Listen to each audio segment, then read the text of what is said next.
10 pessoas terão morrido em mais um ataque de malfeitores em Macomia.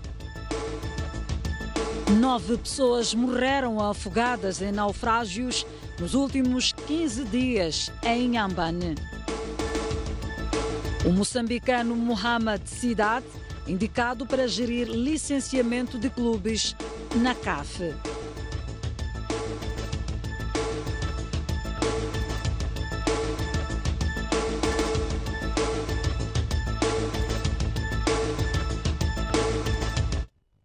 Boa noite. Mais de 10 pessoas terão morrido ontem na aldeia de Pequewe, no distrito de Macomia, em Cabo Delgado, e 52 casas incendiadas em mais um ataque dos grupos que semeiam terror naquela província desde outubro do ano passado. O ataque começou por volta das 21h30 desta quinta-feira e durou 1 hora. Os habitantes da aldeia de Pequewe, no posto administrativo de Quitarejo, distrito de Macomia, conta que os invasores começaram por disparar para o ar, numa estratégia bem ensaiada para aferir que haviam agentes das Forças de Defesa e Segurança no terreno. Ao se aperceberem que a população estava desprotegida, tomaram de assalto a aldeia, disparando contra a população. Fala-se de pouco mais de 10 mortos, 14 feridos e 52 casas incendiadas. As pessoas que morreram através, estavam mesmo a reagir para que aqueles inimigos não podem entrar dentro daquela aldeia. Como eles já estavam mesmo armados, então já começaram a disparar. E esse disparo já não ia já não estavam a tirar para o ar, já estavam a tirar para a população. A situação em Cabo Delgado não estava tão calma como parecia. A STV apurou que no dia 23 de agosto a aldeia de Ilala foi atacada, tendo havido 2 mortos, e no dia 7 de setembro houve mais uma ação dos criminosos na aldeia de Namaneco, os 2 casos no mesmo distrito de Macomia, pelo que há mais de 1 semana que algumas famílias dormiram no mato. Entraram no posto de saúde de Pequewe, na farmácia conseguiram roubar algum dinheiro da receita e desviaram uns medicamentos que estavam lá, queimaram algumas camas, algumas janelas. Já começaram a bater com aquela arma. De visita à província de Nampula, o comandante-geral da polícia, Bernardino Rafael, não comentou a ocorrência. Aliás, a equipa que o acompanhava fez questão de evitar a aproximação com a imprensa. Não é entrevista. Não. Entretanto, o comandante provincial da PRM em Cabo Delgado disse que foi destacada uma força para perseguir os criminosos e não comentou o número de mortos. É uma informação que pode ser atualizada a qualquer momento, né? Pode ser que a informação não seja cabal quanto está a circular, mas logo que tivermos uma informação vamos a pronunciar. O comandante em chefe diz que as Forças de Defesa e Segurança devem apostar na formação dos seus quadros para evitar novos focos de colonização. Filipe Nunes falava na recepção aos militares, alusiva ao Dia das Forças Armadas, que se celebra no próximo dia 25 de setembro. As Forças de Defesa e Segurança estiveram esta sexta-feira na Presidência da República para saudar o seu comandante em chefe pela passagem do seu dia, que se celebra a 25 de setembro.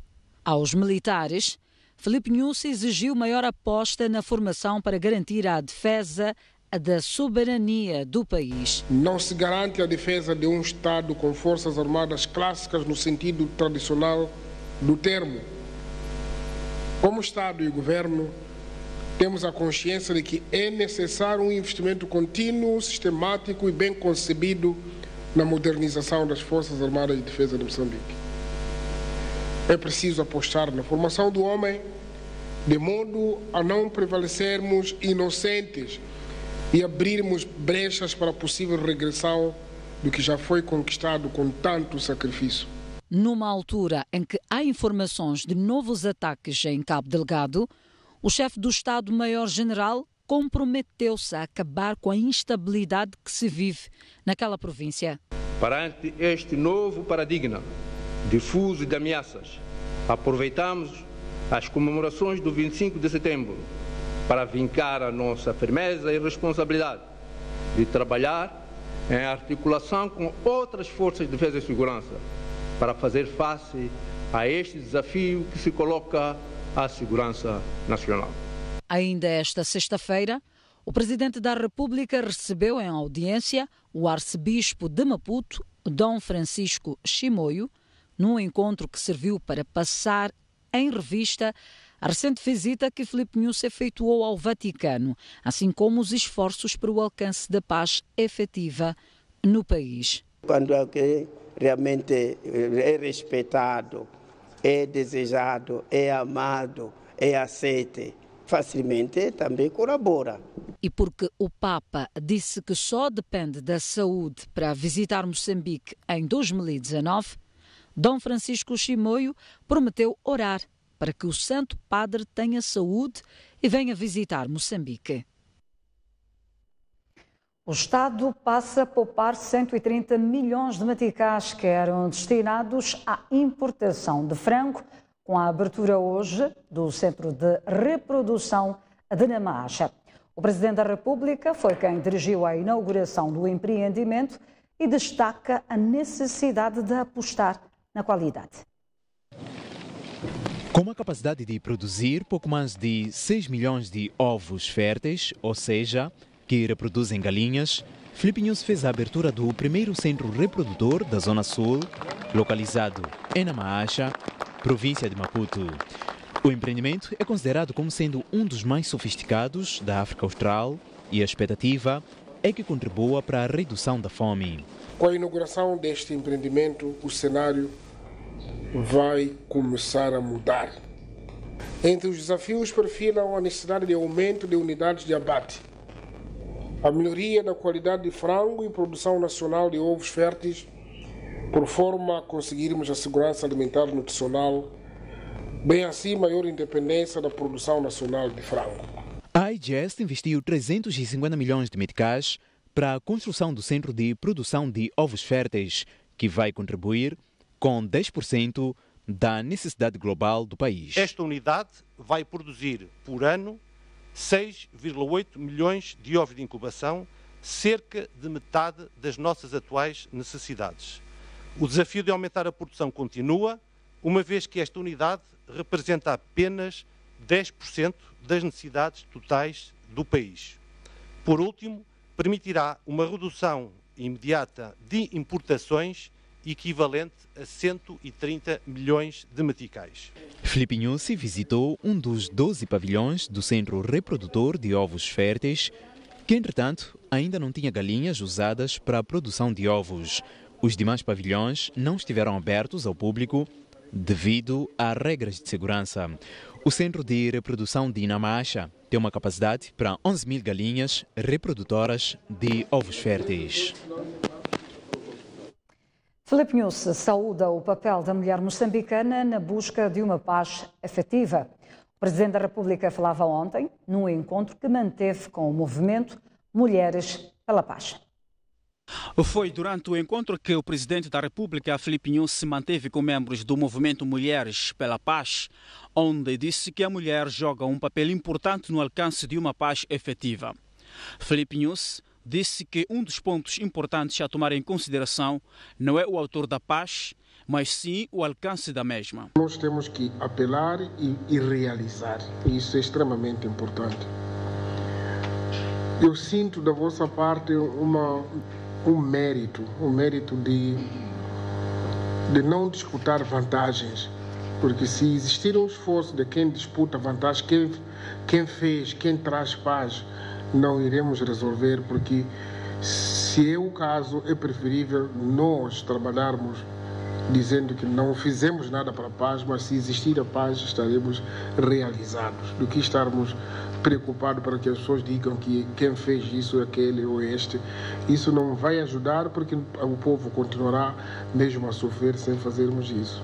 Filipe Nunes disse ainda que não é apenas papel do governo garantir a paz, mas sim de toda uma sociedade. Dizer que as coisas continuam na mesma é desestabilizar o Estado. Não é bom, é mau. Como também dizer que a economia de Moçambique não está a evoluir. Nós vivemos aqui em Moçambique. Os indicadores, quando dizíamos que crescem ou estão a crescer, esses temos dito sempre têm que refletir no bolso. E ainda a vossa mensagem diz isso muito bem, de que é preciso, conforme não se pode fazer política, conforme não se pode falar de paz. Então, os esforços que temos feito agora, com que vamos crescer regularmente, de uma forma tímida, mas de uma forma sólida, onde as pessoas sentem daquilo que se diz que se produziu. Nas últimas 2 semanas, 9 pessoas morreram em consequência de naufrágios e afogamentos na província de Inhambane. Como forma de evitar o pior, utentes das baías, neste caso de Inhambane e Machixe, criticam o governo por falta de alocação de embarcações de pronto-socorro.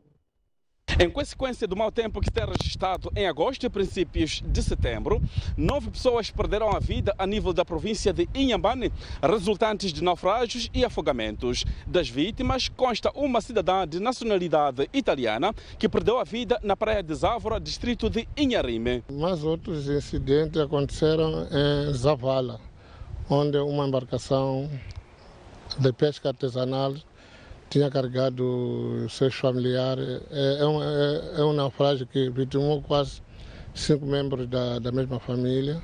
Eram 7 na totalidade.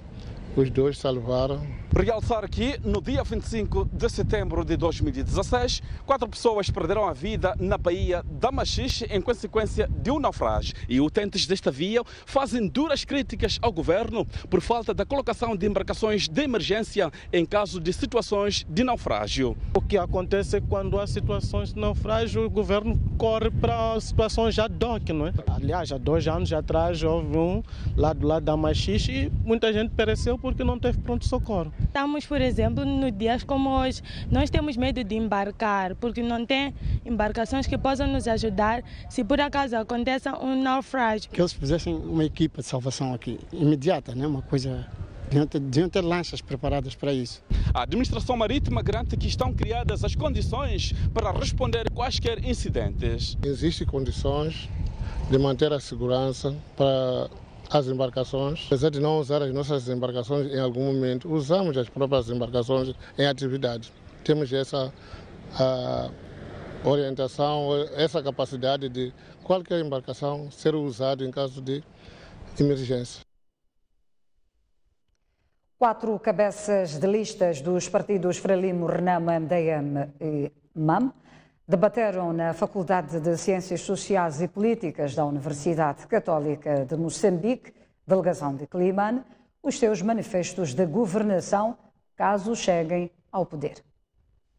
Foi a esta vasta plateia composta por estudantes, docentes e sociedade civil que os 4 cabeças de listas debateram os seus manifestos eleitorais. Teremos reuniões nos vários postos administrativos, mas também criaremos centros de interesse em termos de classe.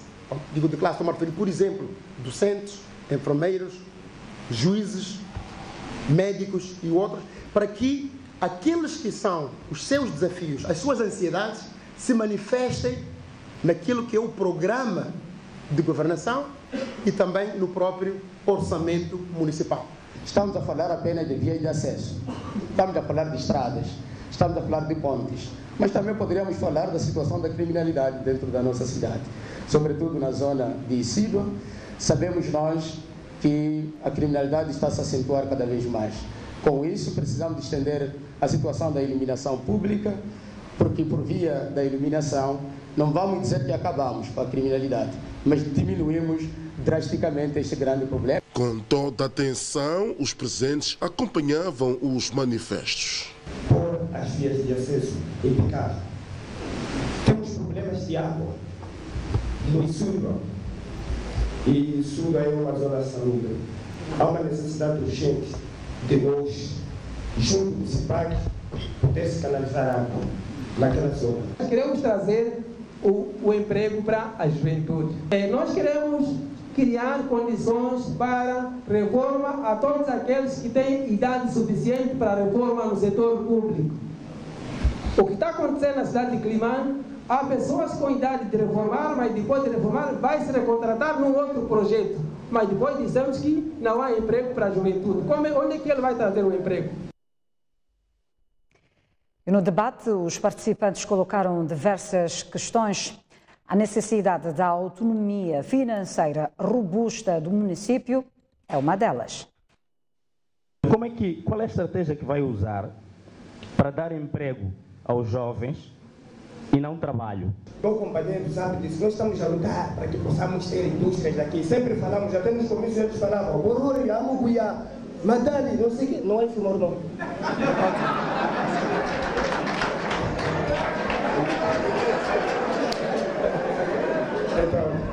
Se um dos vossos partidos ganhar as eleições sem autonomia financeira, vocês vão conseguir concretizar em 5 anos, não é? É isso, 5 anos de governação municipal, o vosso manifesto? A situação econômica do país não é saudável, todos nós temos conhecimento, e que não vai melhorar hoje. A fonte do município para a sustentabilidade é a receita. Eu gostaria de saber quais serão outros meios alternativos, caso sejam eleitos, vão usar, para que respondam pelas nossas ansiedades. De facto, a questão da autonomia financeira dos municípios é uma dor de cabeça para qualquer município neste país. Ora, o desafio que nós temos é alargarmos a nossa base tributária.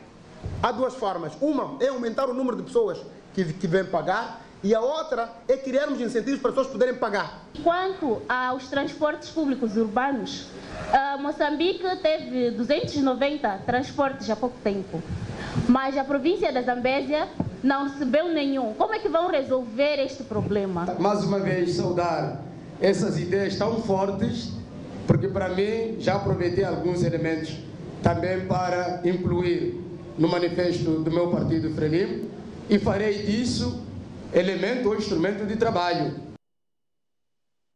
Jorge Ferrão lançou hoje em Maputo a obra Mamíferos, uma seleção da nossa fauna. O livro, que chama a atenção para a proteção dos animais, foi apresentado pelo escritor Mia Couto.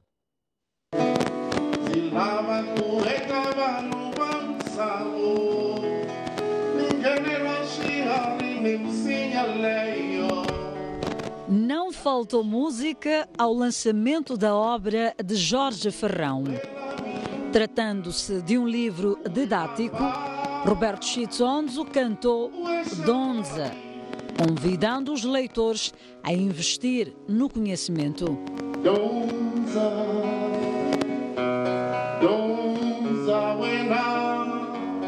Donza,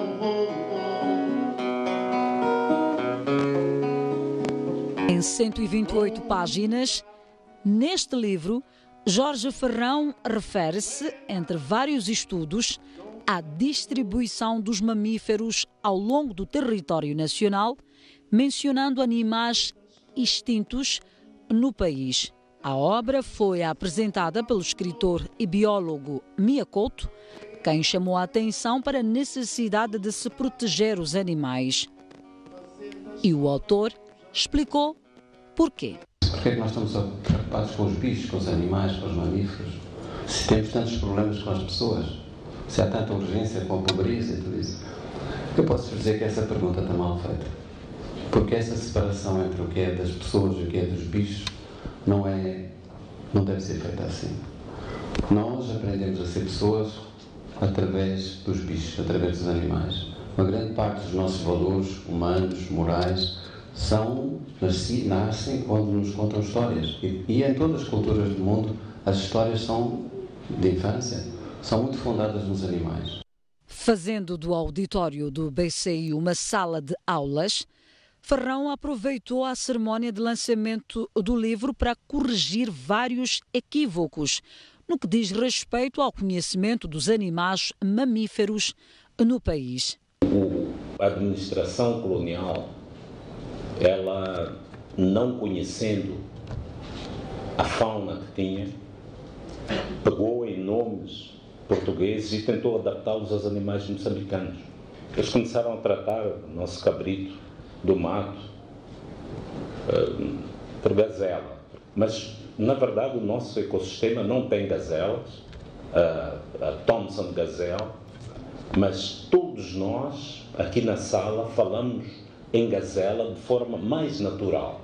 Não há nenhum moçambicano que não fale em javali, mas javali é um bichinho da Europa. E nós que nunca tivemos nenhum obelix aqui, de um momento para o outro encontramos javalis em todo lugar. É necessário que alguém comece a trazer os nomes certos para os animais, porque já não vai fazer muita diferença corrigir aquilo que está na cabeça destas pessoas que estão aqui, que têm 50, 60, 70 anos. Um dia vocês vão sair do mundo e saiam com esses erros. Mas para aqueles jovens estudantes, eu acredito que é importantíssimo. Mamíferos, uma seleção da nossa fauna. Foi publicado sob a chancela da Texto Editores. Com o objetivo de defender os interesses das empresas de comunicação social no país, foi criada a AES, Associação de Empresas Jornalísticas. A entidade que junta proprietários de empresas de mídia é presidida pelo Grupo Soico. Num contexto em que se assiste à massificação de empresas de mídia no país, já era necessário criar uma entidade que possa lutar pelos interesses comuns. Por isso, 17 empresas proprietárias de órgãos de comunicação social, designadamente jornais, revistas, canais de televisão e rádio, juntaram-se para criar a AES, Associação de Empresas Jornalísticas. A entidade visa, entre outros objetivos, representar e defender os interesses das empresas moçambicanas que atuam no setor da comunicação social no país, perante entidades ou organismos públicos e privados e parceiros nacionais e internacionais, em prol da estabilidade e crescimento do setor. Para garantir o funcionamento do organismo, o Grupo Soico foi eleito presidente, sendo que a Mediacup S.A. e a Rede de Comunicação da Miramar assumem a vice-presidência. O Media Lab foi indigitado tesoureiro e a ST Projetos de Comunicação está como secretário. No Conselho Fiscal, o Max Media Limitada assume a presidência, sendo que a Afromedia Campan e o Jornal A Verdade assumem o posto de primeiro e segundo vogal, respectivamente. A Assembleia Geral tem como presidente o Canal Limitada e a vice-presidência é assumida pelo Diário da Zambésia. Em comunicado recebido pela nossa redação, a entidade avança que a tomada de posse dos órgãos sociais será anunciada brevemente. O governador de Manica reconhece haver naquela província servidores públicos que enveredam por práticas corruptas. Manuel Alberto pede à população a denunciar funcionários que pautam por tal comportamento que, no seu entender, além de lesar o cidadão, trava o desenvolvimento do país. O dirigente número 1 de Manica, que falava durante um comício popular que dirigiu no distrito de Gondola, anotou que os indivíduos que praticam a corrupção no setor público são infiltrados e devem ser expurgados. Todos os funcionários com má intenção e com coração de ladrão andam a roubar dinheiro à nossa população a troco de prestação de serviços. Desde que não, se quer que eu lhe atenda aqui no centro de saúde ou aqui no hospital rural, tens que me dar dinheiro. Se queres que sejas atendida na maternidade, mãe, tens que trazer dinheiro. Se queres que passe aqui para eu não lhe passar a multa, traz dinheiro.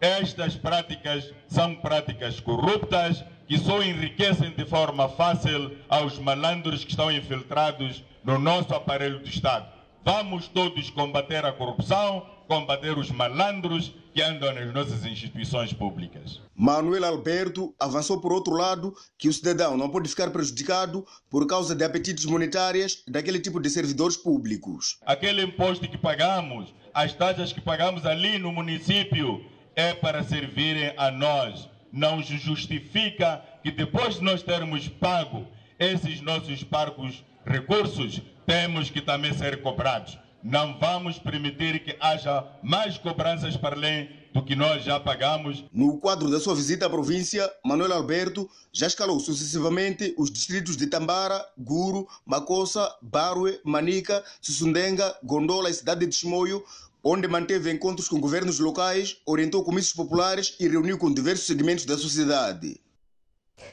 Enquanto isso, a Anadarko aconselha os empresários nacionais a se juntarem a associações para tirarem proveito das oportunidades que serão geradas em Cabo Delgado durante a construção da fábrica de liquefação de gás natural. Esta foi a vez de Nampula acolher o Seminário das Oportunidades Locais. Governos distritais. É o terceiro evento de divulgação de oportunidades locais na vertente de fornecimento de bens e serviços que a Anadarko, em parceria com o Ministério dos Recursos Minerais e Energia, realiza para ajudar os empresários nacionais a perceberem o leque de janelas de negócios que se abrem com o projeto da fábrica de liquefação de gás natural em Palma. Só na área de catering, a Anadarko precisa de 42 mil refeições por dia no período do pico, e como não há capacidade para responder a tanta demanda, a solução recomendada é o cooperativismo entre os empresários. Há aqui uma oportunidade ímpar para que pequenas e médias empresas, em associação, como um exemplo, ou em grupos, produzirem estes cestos que serão requisitados em quantidades enormes. O Instituto de Promoção de Pequenas e Médias Empresas fez um estudo onde identificou 15 áreas de oportunidades de negócios. Nós temos o nicho de resíduos sólidos, temos o nicho de catering, temos o nicho de fornecimento de equipamento de proteção individual com um grande potencial. Entretanto, um dos requisitos exigidos pela Anadarko é a certificação de empresas e produtos.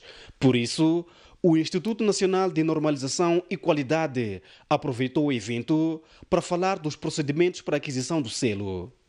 Internamente, o INOG tem uma comissão independente. É independente por quê? Porque os auditores que foram ter de fazer a auditoria, desculpe uma repetição, não serão os mesmos a tomar a decisão da certificação. Portanto, serão outros que não estiveram na auditoria, e esses com base na análise daquilo que é o relatório da auditoria, então tomam um posicionamento. Para o governador de Nampula, a província que dirige tem um grande potencial agropecuário que deve ser aproveitado pelos empresários no âmbito da valorização do conteúdo local. Façamos tudo que estiver ao nosso nível e ao nosso alcance para sermos os principais beneficiários das várias oportunidades de negócio disponíveis. O Jornal da Noite sai para uma curta pausa. Voltaremos dentro de instantes com mais informação. Até já. O Jornal da Noite segue com mais informação. Encerraram ontem as 16ª Jornadas Nacionais de Saúde. O evento realizou-se em Maputo e durou 4 dias. A organização faz um balanço positivo e promete melhorias nas próximas jornadas.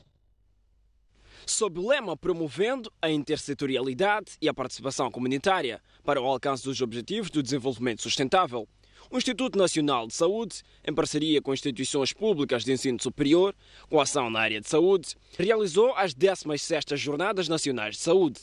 O grande desafio da organização era mudar o conceito de que saúde é ausência de doença. Este era um desafio, não sabíamos se iria funcionar muito bem. Eu tive um dos participantes que chegou próximo de mim e disse que ele nunca viu tanto antropólogo e sociólogo num evento de saúde como este.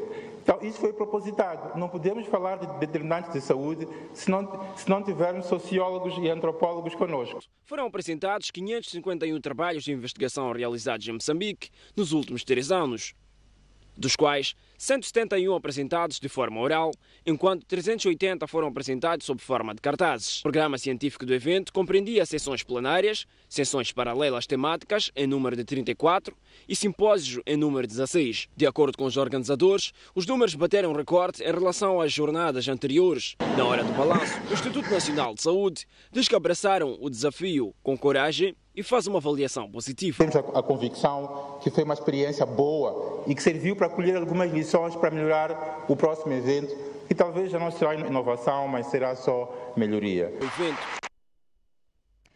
E 6 trabalhos apresentados durante as 6ª Jornadas Nacionais de Saúde foram distinguidos em 3 categorias. Na ocasião, também foi atribuído o Prémio Jorge Barreto, que teve como grande vencedora Ivalda Massicami. Com o objetivo de incentivar e motivar a pesquisa em saúde, o Instituto Nacional de Saúde decidiu premiar os 3 melhores trabalhos de pesquisa apresentados durante as 16ª Jornadas, nas categorias de apresentação oral e em formato de cartazes, assim como através do Prémio Jorge Barreto, que serve para premiar e reconhecer jovens investigadores de idade igual ou inferior aos 30 anos, cujo contributo científico e intelectual na área de saúde tem sido notável. Na categoria de epidemiologia e vigilância, o trabalho premiado em formato de cartaz é da autoria de Benilde Mulela, do Centro de Biotecnologia da Universidade Eduardo Mondlane. Na mesma categoria, foi distinguido o trabalho apresentado de forma oral de Ayubo Capango, do Instituto Nacional de Saúde. Na categoria Ciência Clínica e Biomédica, os prémios foram para o resumo em forma de cartaz de Cisaltina Nora, do Instituto Superior de Ciências de Saúde, e para o resumo apresentado em formato oral, venceu Gil Mavale, dos Médicos Sem Fronteiras. Na categoria de Sistemas de Saúde e Determinantes, venceu o trabalho apresentado em forma de cartaz pelos Serviços Distritais de Saúde de Belém, cuja autora é Salomé Armando. E na categoria Resumo Oral foi distinguido o trabalho de Anete Diniz. Ivalda Massicami. Já o Prémio Jorge Barreto foi atribuído a Ivalda Massicami, investigadora do Instituto Nacional de Saúde. Emocionada, agradeceu à equipa de trabalho e dedicou o prémio à família e aos colegas investigadores. Dedico também aos meus pais, que me ensinaram desde pequena que o trabalho dignifica o homem e que eles são o exemplo de trabalhadores apaixonados por aquilo que eles fazem. E obrigada também a todos, o Dr. Ilash, Dr. Eduardo Samugudo, Dr. Ana Olga Mucumbe também pela mentoria. E este prémio é para todos os investigadores jovens de Moçambique. Obrigada. No final da cerimónia de premiação, o diretor-geral do Instituto Nacional de Saúde assumiu o compromisso de realização das próximas Jornadas Nacionais de Saúde daqui a 3 anos e as Jornadas Regionais Norte no próximo ano em Nampula. Tragédia na Nigéria. Centenas de pessoas morreram em naufrágio no Lago Vitória, na Tanzânia. É provável que o número de mortos aumente, pois no barco viajavam mais de 300 passageiros. Triste tarde de quinta-feira no Lago Vitória, na Tanzânia, em que um ferrobote capotou, afundando mais de 300 passageiros. 136 pessoas já foram dadas como mortas e receia-se que o número de vítimas mortais possa aumentar ainda mais. O naufrágio aconteceu a poucos metros das docas do distrito Ukerewe, no norte do país. Ainda não se sabem as razões que ocasionaram a tragédia, mas os ferrobotes na região têm uma fraca manutenção e é frequente que circulem sobrelotados. Esta não é a primeira vez que a Tanzânia é chocada com um naufrágio com muitas vítimas mortais. Em 1995, um naufrágio matou 500 pessoas e em 2011, outro naufrágio fez 145 mortos no Lago Vitória. No desporto, o bairro de Macamele, no município da Matola, conta desde hoje com um novo campo multiuso para a prática de desporto. Na entrega da infraestrutura, o edil da Matola apelou aos beneficiários a fazerem bom uso, de modo a garantir sua durabilidade. Esta é a entrega do primeiro dos 5 campos que o Conselho Municipal da Matola, em parceria com o governo da Alemanha, tem vindo a construir na autarquia como forma de massificar o desporto e descobrir talentos. Na entrega do campo, o edil da Matola exortou a comunidade de Macamele a fazer o bom uso e a representante da cooperação alemã comunga da mesma opinião. A entrega do campo, a responsabilidade também passa para a comunidade, para a Associação Desportiva de Macamele, que é responsável para gerir este campo. Então não é só prazer jogar, mas também é responsabilidade de tomar cuidado e de boa manutenção do campo. Já os maiores beneficiários com a construção da infraestrutura dizem que o campo representa o fim do sofrimento. Já tínhamos um campo de futebol e havia uma exclusão, entre aspas, dos que praticam modalidade de salão. Não tinham onde praticar esse desporto. Estamos a falar de handebol, futsal e basquetebol. Com o campo, acho que o bairro de Macamele tem todas as condições para incluir todos, independentemente do tipo de modalidade que praticam. Antes da existência desse campo, já vinha existindo um campo onde a gente praticava desporto com dificuldades porque o campo não estava em condições. E com este campo, as coisas vão melhorar mais, porque recebemos um campo multiuso, enquanto a priori tínhamos só um campo de uma modalidade única, que era só futebol. O projeto financiado pelo governo alemão vem desde 2016 e está orçado em cerca de 20 milhões de dólares. O moçambicano Mohamed Sidat foi indicado pela Confederação Africana de Futebol como gestor de licenciamento de clubes, tornando-se no primeiro do país a atingir um cargo de prestígio no órgão que gera o futebol africano. É um feito que engrandece o desporto moçambicano no geral e futebol em particular.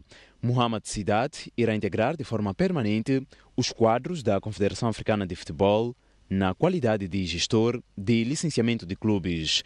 Único moçambicano com grau de mestre FIFA em gestão desportiva, Sidat assinou há dias um contrato com o organismo que gera o futebol africano, o qual já vinha dando seu contributo em algumas áreas. Sidat tem a missão de fazer trabalho de assessoria com as federações desportivas, para além de transmitir a estas agremiações o seu conhecimento em matérias de gestão e organização e assegurar que os clubes cumpram com os requisitos legais, financeiros e desportivos para a sua participação nas competições da CAF. O jovem gestor desportivo moçambicano tem também como desafio verificar que os clubes apresentem infraestruturas em condições para acolher provas sob a égide da CAF. Sidat já foi coordenador-geral da CAF, tendo estado no Campeonato Africano do Gabão. Parte dos atletas que vão representar Moçambique no Africano de Vela, agendado para finais de novembro e princípios de dezembro, na cidade de Maputo, vão estagiar em Portugal. Serão 10 atletas nacionais a competir no Africano de Vela, a prova na qual Moçambique pretende chegar aos lugares de pódio. Para tal, os velejadores nacionais terão um estágio em terras lusas, onde está prevista a sua participação em regatas que irão permitir ganhar traquejo competitivo para fazer face aos seus adversários no Africano. Seria uma mais-valia para os nossos atletas porque voltam com uma bagagem maior naquilo que tem a ver com a própria competitividade deles. A equipa é nova. A Denise é o último ano dela na classe otimista, mas temos os tais 10 atletas, incluindo a Denise, que fazem parte da nova equipe. Tendo em conta que a Denise termina, nós temos um grupo maior, só que não podemos inscrever todos para o campeonato. Nós, como país organizador, podemos inscrever 15, mas dos 15, como a verba que gostaríamos de ter, não temos, podemos escrever os tais 10. Dos 10 atletas selecionados para a prova, apenas Denise parou que esteve em anteriores edições. Este sábado, a Federação Moçambicana de Vela e Canoagem vai testar a sua capacidade organizativa com a realização de uma regata na Praia da Costa do Sol. Nós queremos perceber quais serão as nossas fragilidades, o que é que a organização vai precisar para podermos, durante o campeonato, não sermos apanhados de surpresa, né?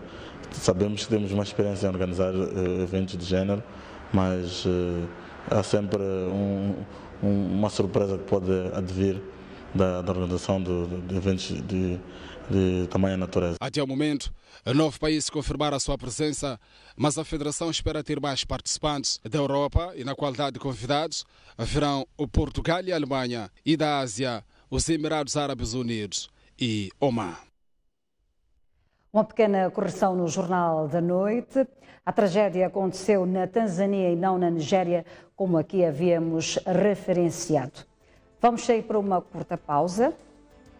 Mas antes, a previsão do estado de tempo para as principais cidades do país. Começamos mesmo pela Zona Sul, onde Maputo poderá registrar uma temperatura máxima de 28 graus e uma mínima de 19. Para Seixais, espera-se uma temperatura máxima de 27 graus e uma mínima de 20. Inhambane com 28 graus de máxima, 22 de mínima. Para a zona centro do país, Beira poderá registrar uma temperatura máxima de 28 graus e uma mínima de 21. 29 graus de máxima, 16 de mínima para Chimoio, 35 graus de máxima, 19 de mínima para Tete, 31 graus de máxima, 21 de mínima para Quilimane. Seguimos com a zona norte do país, onde Nampula poderá registrar uma temperatura máxima de 32 graus e uma mínima de 20. Pemba com 29 graus de máxima, 22 de mínima. Lexinga poderá registrar uma temperatura máxima de 28 graus e uma mínima de 15. Aguarde por si no pulsar dos municípios, logo após o intervalo. Até já. Esta previsão do tempo é-lhe oferecida pela Índico Seguros. Voltamos com o pulsar dos municípios e hoje trazemos o balanço da governação da autarquia de Lixinga. O Jornal da Noite fica por aqui. Bom fim de semana.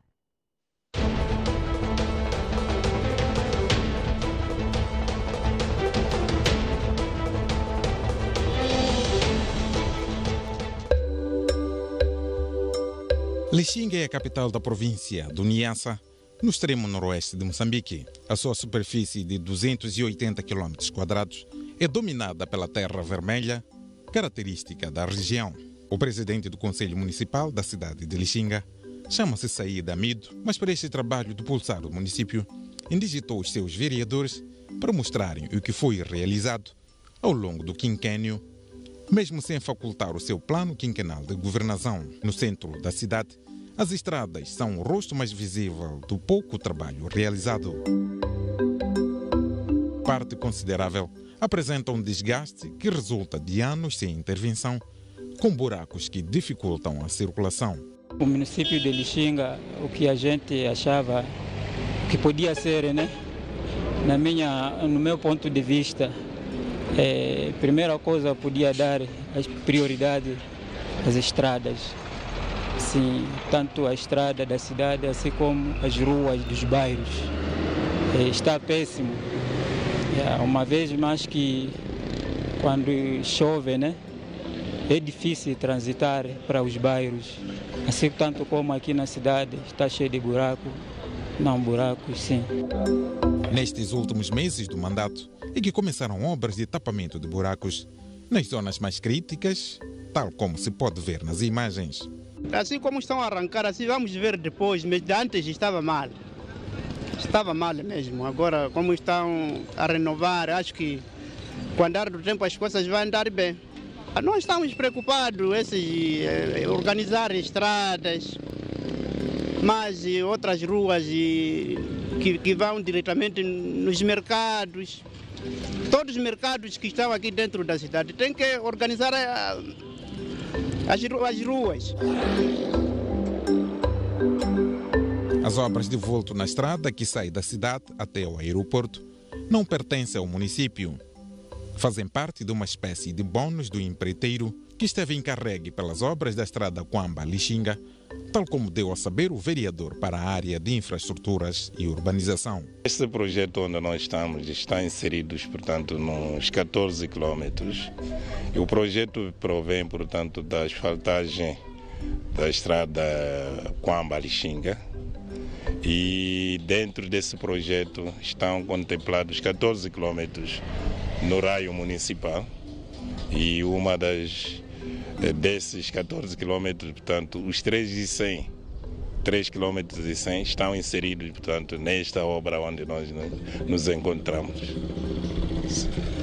Portanto, esta obra não são fundos municipais? Não são fundos municipais, portanto, são fundos do governo central. E eu já me referi de que provém, portanto, da reabilitação ou da asfaltagem da estrada Kwamba-Lixinga. Então, dentro desse pacote estão contemplados os 14 quilômetros da área municipal. Da intervenção do município, desde 2014 a esta parte, constam as obras de pavimentação de 2 quilômetros. O resto são estradas de terra batida.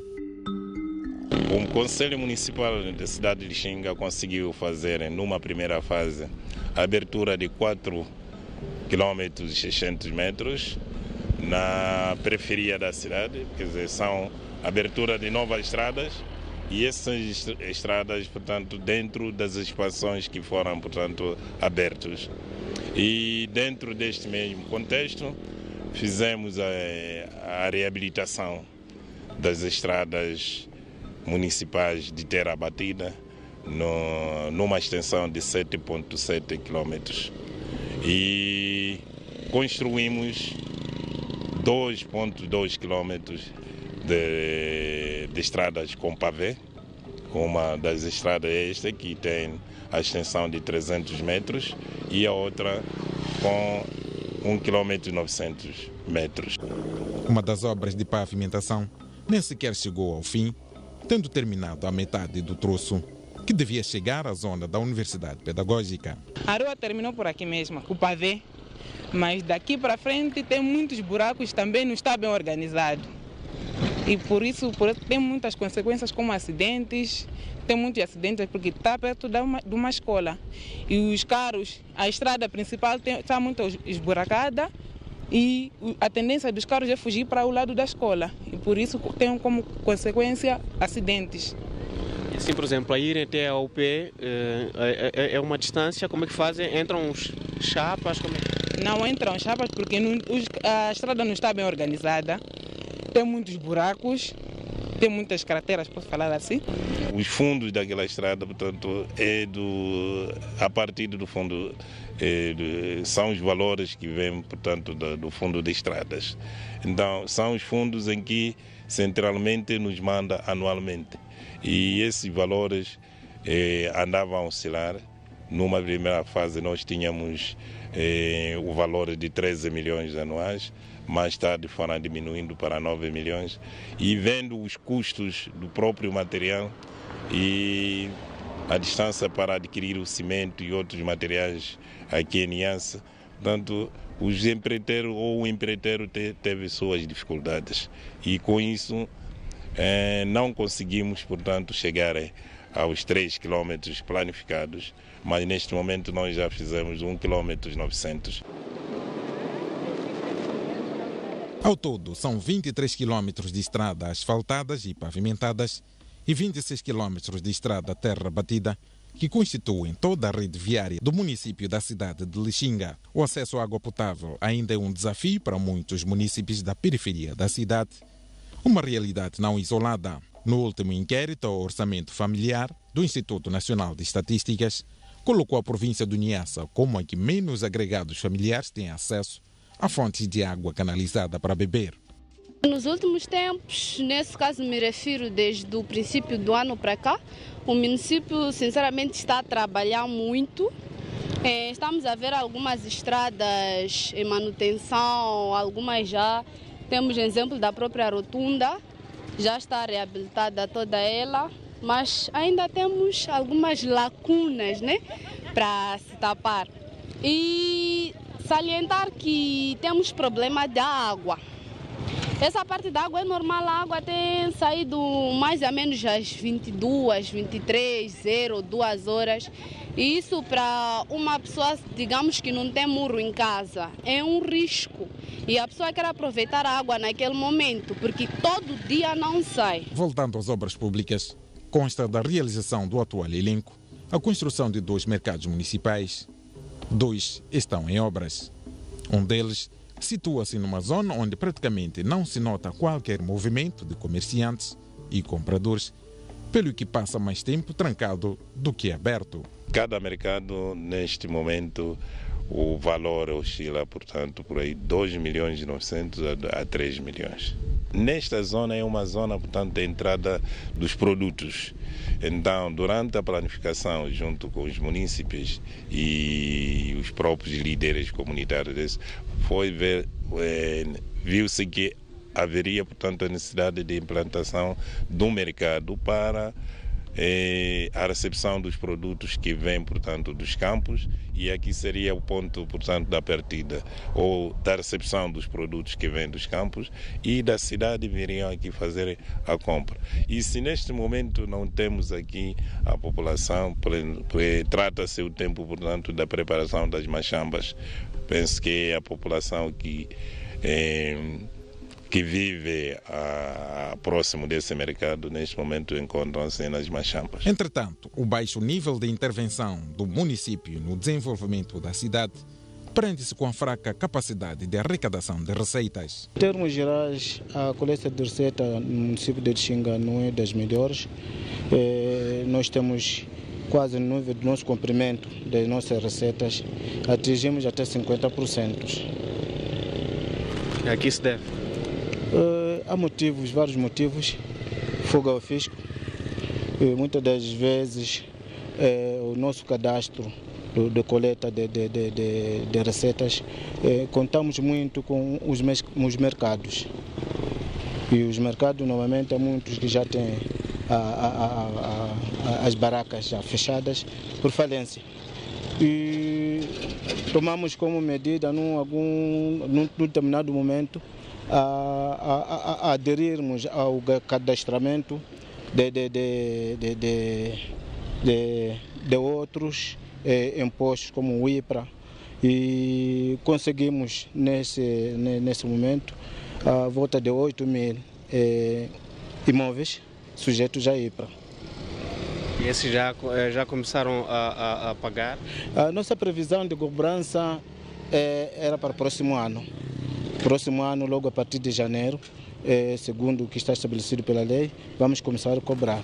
Um déficit que para a sociedade civil significa também déficit de cidadania dos munícipes da cidade de Lixinga. Nós fizemos uma campanha de sensibilização aos munícipes do pagamento de imposto, em que passamos quase todos os mercados e alguns bairros ao redor da cidade, em que no mercado nós conversávamos com os vendedores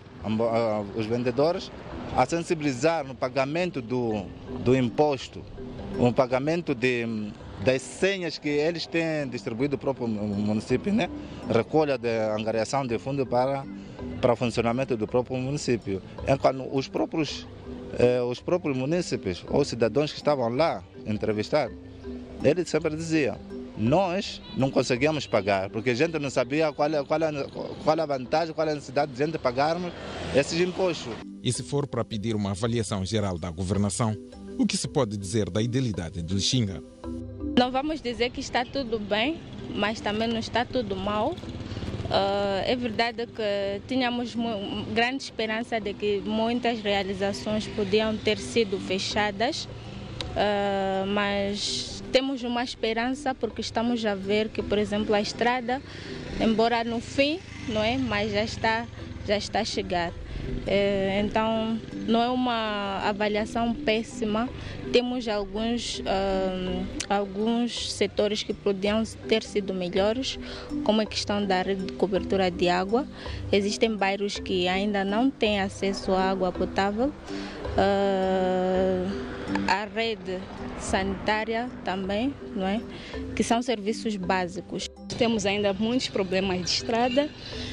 Na parte de saneamento, ainda nota-se que tem muitos bairros que há demora na recolha do lixo. Isso tem se tornado um constrangimento muito grande para a própria beleza da cidade. E o que mudou, nota-se que há aumento de mais estabelecimentos bancários, isso é positivo. Em a rede de saúde, eu acredito que também há aumento de algumas unidades sanitárias, também é notável. E também no que se refere a mercados, acho que há uma abertura de mercados, apesar que também tem um constrangimento na parte de higienização, há também demora na recolha de lixo. Assim vai o pulsar do município da cidade de Lixinga.